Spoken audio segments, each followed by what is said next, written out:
સાહેબજી અવાજ નથી આવતો। हाँ जी, आत्मा के मूलभूत 4 अघाती कर्म जो यहाँ पर आप देख रहे हैं कि ज्ञान दर्शन चारित्र ये तो मूल गुण है। जो मूल गुणों का घात करे वो घाती कर्म है, और जो मूल गुणों का घात न करे वो अघाती कर्म। तो यहाँ पर आत्मा के आप 4 गुण देख रहे हो साहब। एक तो आत्मा कैसी है? अवर्णी, अगंधी, अरूपी, अरसी, अस्पर्शी, अदृश्य, अमूर्त, ऐसी निरंजन निराकार, there is no shape and there is no size, ऐसी जो चेतन आत्मा है। अब इसका ये अपना गुण हमेशा के लिए, मतलब क्या हुआ कि कोई भी आत्मा रूप रंग शरीर वाली तो होती ही नहीं है। अनामी, अरूपी, अवर्णी, अगंधी, अस्पर्शी, अरसी, अदृश्य, अमूर्त। अब ये क्या है? ऐसे आत्मा है।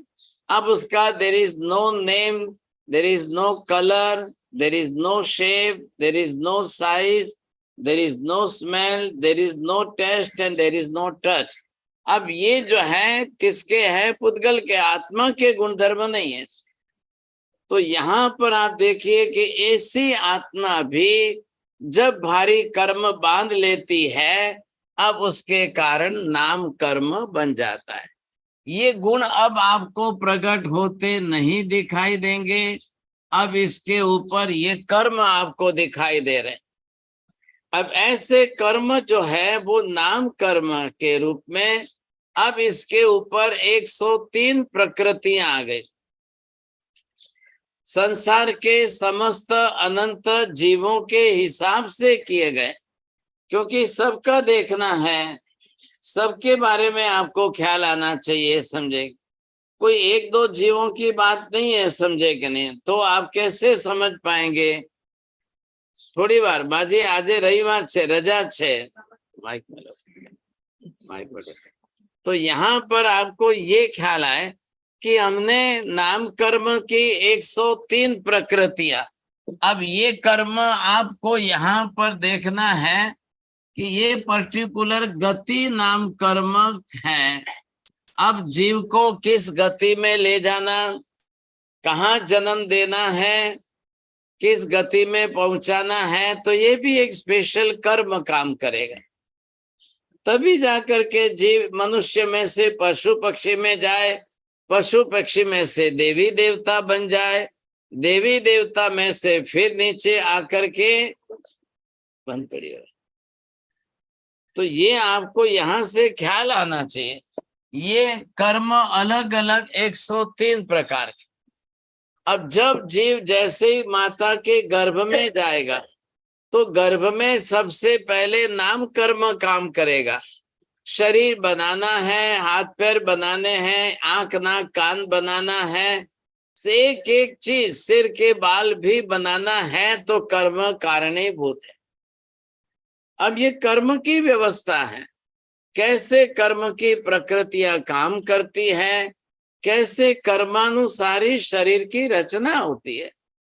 अब ये कर्म तो आया, लेकिन ये कर्म स्पेशली है आत्मा का अगुरु लघु। There is no weight, there is no size, there is no mass, there is no weight. अब मास मतलब शरीर का वजन नहीं है, आत्मा का वजन नहीं है। आत्मा हल्की भारी नहीं होती, आत्मा जाड़ी मोटी नहीं होती, आत्मा पतली नहीं होती है, ऐसा आत्मा के साथ नहीं है। तो किसका है? ये सब शरीर का है। वजन किसका है, भार किसका है, माप किसका है, साइज किसकी है, छोटा बड़ा कौन है, सब शरीर का है। अब ये आपको ले जा करके स्पेशली जो है, ये आपको यहाँ पर गोत्र कर्म ये व्यवस्था कर रहा है। तो गोत्र कर्म जब व्यवस्था करेगा, ये आया जीव, चलो यहाँ से निकल गया, अब ये किस गति में जाएगा, किस घराने में पैदा होगा, ये धारावी में जाकर जन्मेगा, या ये उच्च घराने में पैदा होगा, राजा महाराजा के यहाँ जन्म होगा, या ये कोई ढेड़ भंगी हरिजन चमार मैतर के घर पैदा होगा, भाई ये कौन डिसाइड करता है? तो जैन धर्म के सिद्धांत में तो स्पष्ट है, there is no creator god, the god is not creating everything. ईश्वर सृष्टि बनाता नहीं है, ईश्वर सब जीवों की व्यवस्था करता नहीं है, ईश्वर किसी को इस गति में किसी को इस गति में ईश्वर नहीं भेजता है, ईश्वर किसी के रूप रंग और शरीर का भी ध्यान नहीं रखता है। आपका रंग किसने बनाया? माँ गोरी और बेटा काला क्यों हुआ? तो ईश्वर के हाथ की व्यवस्था नहीं है। अब कौन सा कर्म बनाएगा? ये जो 103 नाम कर्म की प्रकृति है, इसमें कलर नाम कर्म एक अलग है। कलर नाम कर्म, जन्म से गर्भ में जो कलर बन गया सो बन गया, मरते दम तक आपका कलर वही रहेगा, वैसा ही रहेगा, या बिगड़ भी सकता है, इसमें कोई आश्चर्य नहीं। लेकिन आप सोचो कि जो काला हो गया वो गोरा हो जाएगा, ऐसा नहीं होता है। आप कितना भी फेयर एंड लवली लगाओ, कंपनी वाली कमाएगी, आपको कोई फायदा नहीं। तो यहां पर जो है ये सब काम, सिर से लेकर पैर तक का सब काम नाम कर्म, it is just like the artist. एक पेंटर कैसा होता है, आर्टिस्ट कैसा काम करता है, वैसा ये नाम कर्म काम करेगा। सिर से पैर तक का हर चीज, अंग उपांग आदि बनाने हैं तो मापसर बनाएगा। लेकिन गोत्र कर्म आपको घराना कौसा देना है, किस कुल में ले जाकर जन्म देना है, वंश आपका कौन सा होना चाहिए, बाप दादा की कुल की परंपरा कुल कौन सा होना चाहिए। आपने ध्यान दिया है 2400 तीर्थंकर क्षत्रिय कुल में जन्मे, उच्च घराने में पैदा हुए, राज घराने में जन्मे हैं। क्यों जन्मे? इतना उत्कृष्ट कक्षा का पुण्य है, क्योंकि तीर्थंकर नाम कर्म की प्रकृति इतनी पुण्याई की है, तब जाकर के उच्च कुल में पैदा होंगे। सब प्रकार के आचार विचार संस्कार आहार विहार अब वो सब उच्च कक्षा का खाएंगे। आप लोग आज ऊंचे घराने में पैदा हो गए, ये उच्च गोत्र दिख रहा है यहाँ पर, लेकिन खराब खाना पीना रास्ते पर का बाजार का गलत कर लिया आपने। ये जो रास्ते पर कूड़ा करकट में फेंकने जैसा है, वो आपने जो है खाने में उपयोग में कर लिया। जंक जंक फूड मतलब क्या होता है? फेंकने जैसा कचरा जिसको बोलते हैं, just throw in the dustbin.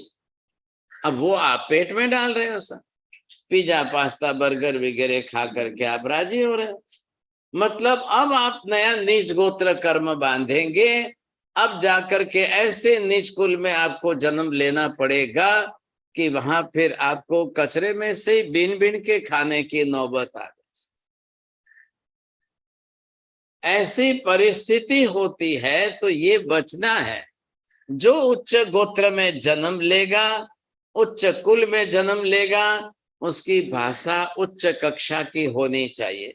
The language must be the respective and having the high good words. अब उसकी लैंग्वेज खराब नहीं होनी चाहिए, नहीं तो और नीच गोत्र कर्म बांधेंगे। संस्कार उच्च कक्षा के होने चाहिए, विनय विवेक अनुशासन के गुण बढ़ने चाहिए। कसायों की तीव्रता पर जीने वाला फिर नीच गोत्र कर्म ही बांधता है। कसायों की तीव्रता आ गई, लेशा खराब हो गई, भाषा बिगड़ गई। अब शब्दों की भाषा से आप जैसा तैसा सामने बोलेंगे, अपने से बड़ों के लिए भी बोलेंगे, तो आप नीच गोत्र कर्म बांधकर फिर हल्के कुल में जाके पैदा। तो ये जो है उच्च गोत्र की बात है। आपको अभी बताया गया कि शिविर में भेजना, तो शिविर के अंदर आपके बच्चों को संस्कार देना है। आपने तो जन्म दे दिया, जन्म देने में 9.5 महीने लगे, अब संस्कार देके उसको अपने गोत्र धर्म के अनुसार आचार विचार आहार विहार के संस्कार अच्छे बड़े बनाने के लिए अब उसके लिए बहुत आवश्यकता है। तब जाकर के ऐसी शिविरें करने की नौबत आई। अब ये जो संस्कार दिए जाए, सिखाया जाए बच्चों को। अब बचपन की उम्र है कि जिसके अंदर सिखा करके आप उनको संस्कारी बनाए। ये अगर अच्छे संस्कारी आप बनाएंगे तो फायदा डबल होगा। नहीं तो उच्च गोत्र मिलने के बाद भी पिछले कर्मों के कारण अगर नीच संस्कार हल्के आ गए, आपके उच्च गोत्र का बेटा हल्के लोगों के साथ बैठेगा उठेगा, हल्का खाएगा पिएगा, तो फिर आचार विचार संस्कार बिगड़ जाएगा। व्यसन ये हमारे उच्च गोत्र के कुल में नहीं शोभता है। पान पराग या फिर गुटखा या तंबाकू, अब वो भले कुछ भी लिखे ऊंचे लोगों की ऊंची पसंद, लेकिन ये हल्के लोगों की हल्की पसंद है। उनको माल बेचना है तो वो लिखेंगे, वो व्यापारी पॉलिसी है, लेकिन आपके दिमाग को खराब मत करिए। आज का कोई भी व्यसन अगर आपके अंदर पड़ गया तो नरक गति दुर्गति की हो जाएगी। शरीर का नुकसान तो समझिए आप, चलो क्या होगा, ज्यादा से ज्यादा कैंसर होगा, मरेंगे आप, लेकिन मरने के बाद फिर नीच गोत्र में पैदा होता है। इधर मैंने तीसरा आपको ये बताया, आत्मा अनंत सुख वाली है, अव्ययबाद स्वरूप वाली है, लेकिन इसके अंदर भी आते आते एक कर्म बंधता है अशाता वेदनीय, और इधर दूसरा कर्म बनेगा शाता वेदनीय। अब ये जो दोनों ही कर्म है आपके शरीर के सुखाकारी, ये जो है शुभ पुण्य कर्म की प्रकृति है कि आपको आपके शरीर की सुखाकारी अच्छी लगेगी, शरीर आपका सुखरूप शातारूप रहेगा, और इसके अंदर ये कर्म आपके भारी बन जाएंगे। अशाता वेदनीय कर्म आपका इतना बढ़ जाएगा कि आप बिस्तर में से उठो तो आपका पैर दुखे, कमर दुखे, और सोने जाओ तो सिर दुखे। ये अशाता वेदनीय कर्म फिजिकल फिटनेस को बिगाड़ दे, शरीर के रूप रंग सौंदर्य को बिगाड़ दे, रोग बीमारियां खड़ी कर दे, 30 बरस की उम्र में 50 बरस वाले बुढ़े जैसे दिखाई दो, एनर्जी शरीर की शक्तियां क्षीण हो जाए, मेंटल विल पावर आपका कम हो जाए, आपकी जो है शरीर की रोग बीमारियां बढ़ती जाएगी। तो ये जो है अशाता वेदनीय कर्म का काम है। लेकिन अगर आपको शाता वेदनीय चाहिए, सेवा करोगे, भैयावच करोगे, शाता वेदनीय ज्यादा बढ़ाओ। मेंटल हेल्थ आपकी अच्छी बनेगी, फिजिकल हेल्थ आपकी अच्छी बनेगी, वचन योग की भाषा आपकी अच्छी रहेगी, न तो कोई बीमारियां रहे, नख में भी कोई बीमारी नहीं है, हेल्थ आप बिल्कुल हेल्दी हो, और आपकी फिजिकल फिटनेस अच्छी रहे, हमेशा के लिए फिट एंड फाइन रहना चाहते हैं, तो कर्म भी कारणीभूत है। शाता वेदनीय कर्म आपके स्टॉक में होना चाहिए। किसके स्टॉक में कितना है देख लो। टाटा हॉस्पिटल में जाओ, 2 बरस के बच्चे वहां पर 2000 लाइन लगी हुई है। ब्लड कैंसर के कारण छोटे छोटे बच्चों को कीमो दिया जाए, रेडिएशन दिए जाए, सिर के बाल भी चले जाए, गंजापन आ जाए, और मौत के मुंह में जी रहे हैं। अब बार बार थैलेसीमिया के अंदर ब्लड लाके चढ़ाओ, कहां से ब्लड लाके चढ़ाओगे? परसों की बात है, घाटकोपर के अंदर एक युवक 29 बरस का, और उसका ब्लड टेस्ट हुआ और डॉक्टर ने बताया थैलेसीमिया। अब ये थैलेसीमिया ब्लड का कैंसर इतना बढ़ गया कि माँ बाप को ट्रीटमेंट करने का टाइम भी नहीं बचा, और परसों जो है उसने अंतिम श्वास लेके शरीर छोड़ दिया। अब आज का कलयुग, अब जिस माँ बाप के एक ही लड़का हो, एक ही संतान हो, क्या हालत होगी। 28 बरस में, 29 बरस में एक युवक ऐसे चला जाए, आप कल्पना करो भाई। आज की तारीख के अंदर ऐसे खाने पीने के पदार्थ जिनमें इस प्रकार के केमिकल्स जो आ रहे हैं कि वो कई प्रकार के केमिकल्स आपको रोग बीमारियां करने के कारणीभूत बन। एक तो खेतों में से ही पेस्टिसाइड्स आ रहा है, वहां से उगाने में ही इतना पेस्टिसाइड्स का यूज हो रहा है।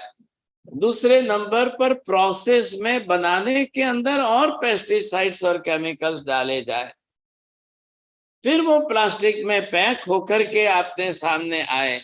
अब वो चल करके आप यूज करो और उसका सेवन करो, तो कर्म बंध भी तो है ही है, लेकिन आप अपना कीमती मनुष्य जन्म निष्फल गुमा देंगे। जब हम कहते हैं कि असंख्य जन्मों के बाद बड़ी मुश्किल से मनुष्य जन्म मिला है, और ये अगर जन्म आपका इस तरह से व्यर्थ चला जाए तो कितना बड़ा नुकसान हुआ। फिर आप वापिस 84 के चक्कर में चले गए, तो फिर वापिस मनुष्य आप कब बनेंगे, कब।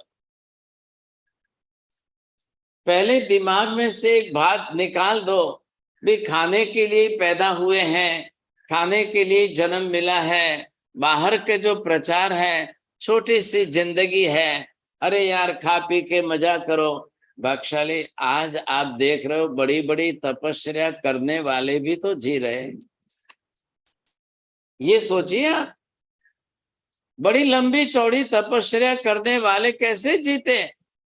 क्यों उनका विटामिन सब खत्म क्यों नहीं हो गया, क्यों विटामिन डी सब नष्ट नहीं हो गया, क्यों उनके अंदर के सारे मिनरल्स वगैरह नष्ट नहीं हो गए, बरोबर जी रहे हैं सर। उपवास करने से शरीर के सब विटामिन नष्ट हो जाते हैं, ऐसा मत सोचना। या ज्यादा खाने से सब प्रकार के प्रोटीन्स और विटामिन मिनरल सब आ जाते हैं, ऐसा भी मत सोचना।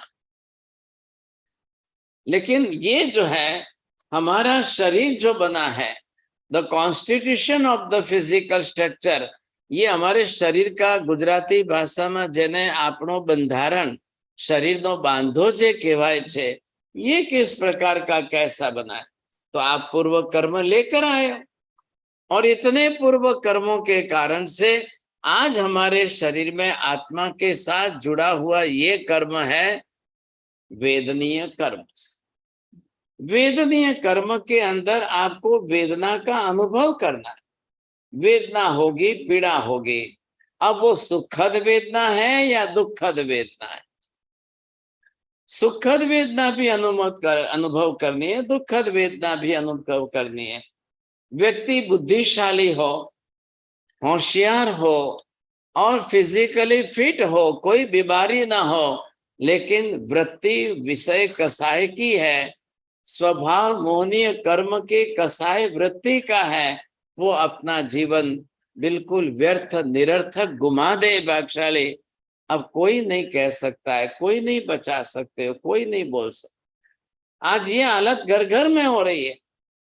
आपके बच्चे आपकी सुनने को तैयार नहीं है। मम्मी अगर कह दे कि 1 घंटा मोबाइल छोड़ दे, तो मम्मी के सामने 2-4 गाली बोल देता है। जिसके मुंह से गालियों के शब्द ज्यादा निकलते हो, वो यहाँ पर देख लो, नीच गोत्र कर्म बार बार बंधेगा।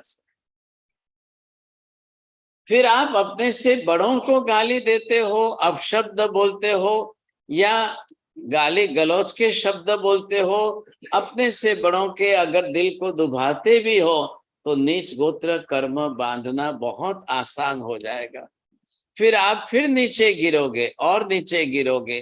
तो ये गलती हमें नहीं करनी है। एक तरफ उच्च गोत्र अच्छा हो और साथ में शाता वेदनीय की पुण्याई अच्छी हो, और 2 मिल जाए तो डबल प्लस पॉइंट है। आज उच्च घराने में जन्म मिल गया, लेकिन बुद्धि भी उच्च कक्षा की चाहिए, स्वभाव भी अच्छा ऊंचा चाहिए, खान पान आपका ऊंचा अच्छा होना चाहिए। ये बातें जो आपको बताई गई, इस पर ध्यान दीजिए। तो ये उच्च गोत्र आपके लिए विशेष काम आए। शाता वेदनी आपको निरोगी स्वस्थ रहेंगे तो कल आप धर्म ध्यान आराधना क्रिया प्रवृत्ति सब कुछ कर पाएंगे। नहीं तो आपकी अशांतता शारीरिक भी बढ़ गई, मानसिक भी बढ़ गई, तो पहले धर्म आराधना छूट जाएगी। आज कई बच्चों को देख रहे जा रहे हैं, 15 बरस की उम्र में हार्ट अटैक आ रहा है और जा रहे हैं।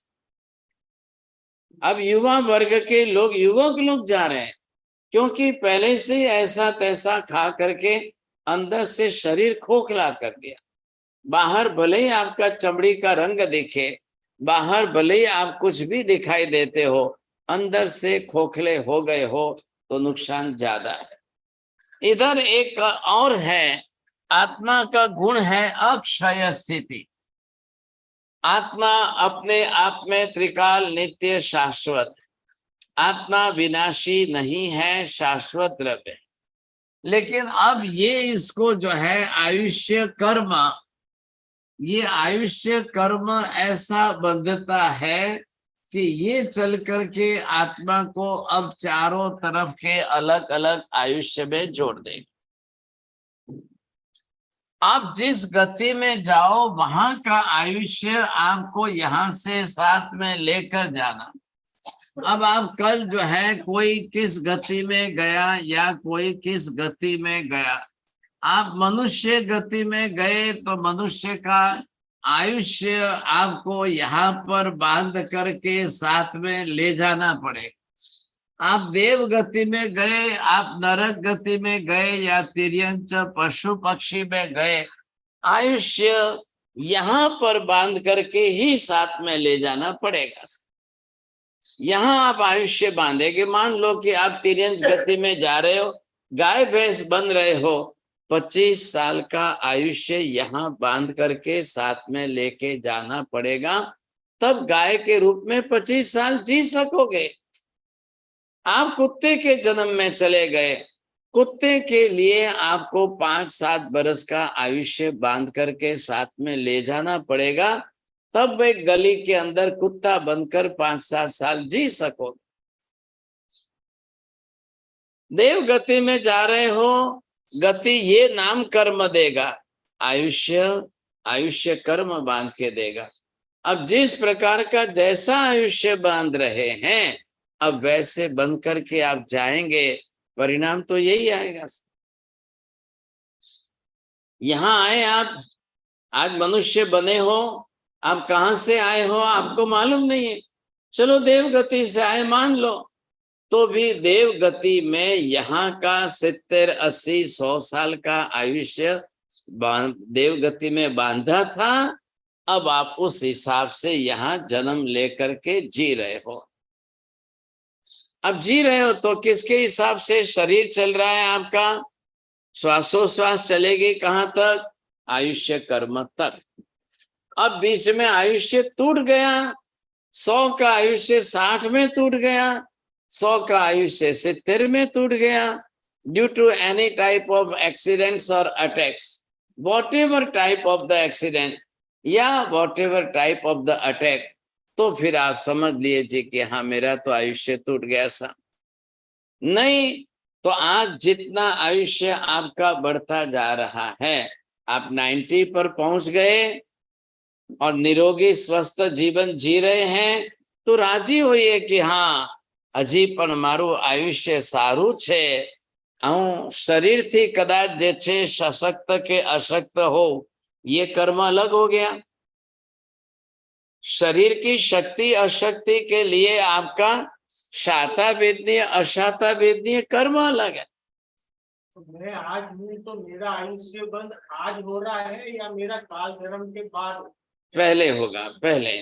तो ये जो आपका जीवन जो चल रहा है, अब ये आप जो है गर्भ में आए, अब गर्भ काल के बाद आपका जन्म हुआ, अब आप जीवन जी रहे हो, ये आपका 100 साल का आयुष्य यहाँ मरना है। अब यहाँ पर आते आते 70, 75, 80 के बीच में आकर अब नया आयुष्य यहाँ बांध करके साथ में ये लेकर जाओगे, तब दूसरे जन्म में आयुष्य भुगत सकेंगे। तो बांधना यहाँ पड़ेगा, रिजर्वेशन। नेक्स्ट लाइफ का आयुष्य यहाँ रिजर्वेशन करके जाना जरूरी है। नहीं तो आप क्या करोगे?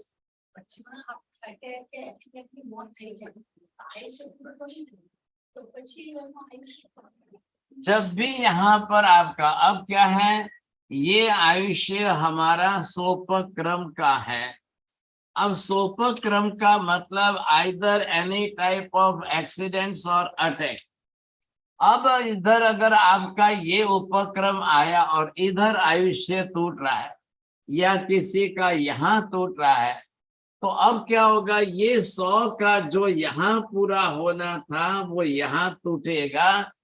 एक्सीडेंट रे टैमरो जो आयुष्य टूटे हमें हाइट माथे एक्सीडेंट, वो तो 40 बाकी नहीं रहता, ये बनिश टैमरो पूरा वे।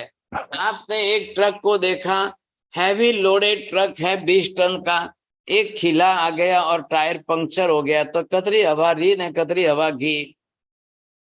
बच्चे बलून, गैस का बलून फुलाते हैं, खेलते हैं, सुई लग गई और हवा फूट गई, एकदम फूट गया बलून, कतरी हवा री ने कतरी हवा घी।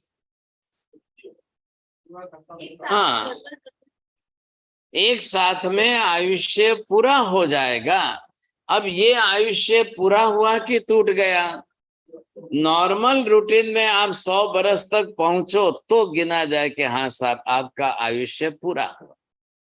नेचुरल डेथ अगर होती है तो बीच में टूटता है तो एक्सीडेंट अटैक का है। अब जो माँ बच्चे का एबॉर्शन करा दे 2 महीने में, तो 100 बरस का आयुष्य 2 महीने में पूरा हो गया। अब माँ ने जानबूझकर मारा है, अब माँ ने जानबूझकर मारा है तो 100 बरस का आयुष्य 2 महीने में तोड़ दिया। और फिर वो मम्मी बोलती है बाप से अन्नो तो अतरो इस तो लकी हो तो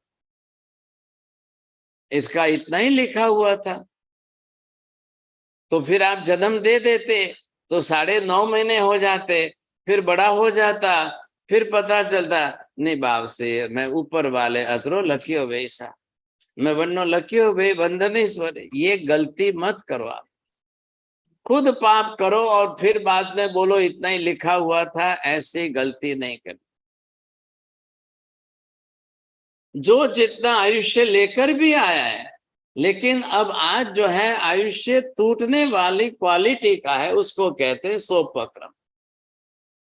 अब वो निरुपक्रम कक्षा का आयुष्य हो तो जाए, ट्रेन भी चली जाए तो भी आयुष्य नहीं टूटेगा, वो अलग बात हो गई। लेकिन आज तो हमारा आयुष्य इस प्रकार का, ये हो गए 4 अघाती कर्म, नाम गोत्र वेदनीय आयुष्य, इनके गुण और गुणों पर आने वाला आवरणीय कर्म। अब इनका कार्य क्षेत्र, ये 3 बातें आप कल बोलेंगे, सबको बोलना है, थोड़ा सा होमवर्क करना और उस हिसाब से आपको इनाम भी यहाँ पर है। तो भाई साहब थोड़ा सा अभ्यास तो करेंगे तो काम आएगा। दोपहर को 2 बजे की शिविर के बारे में आपको समझा रहे हैं, थोड़ा समझाया, दूसरा और समझ लो। आज क्या संस्कार देंगे, कैसे संस्कार देंगे?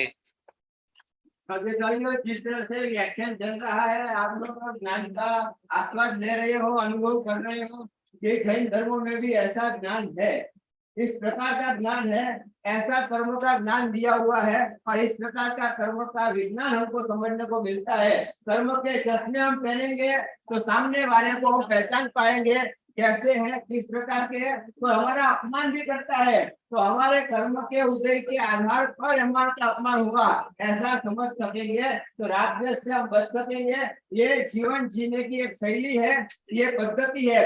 उसी प्रकार से दोपहर को जो है 2 बजे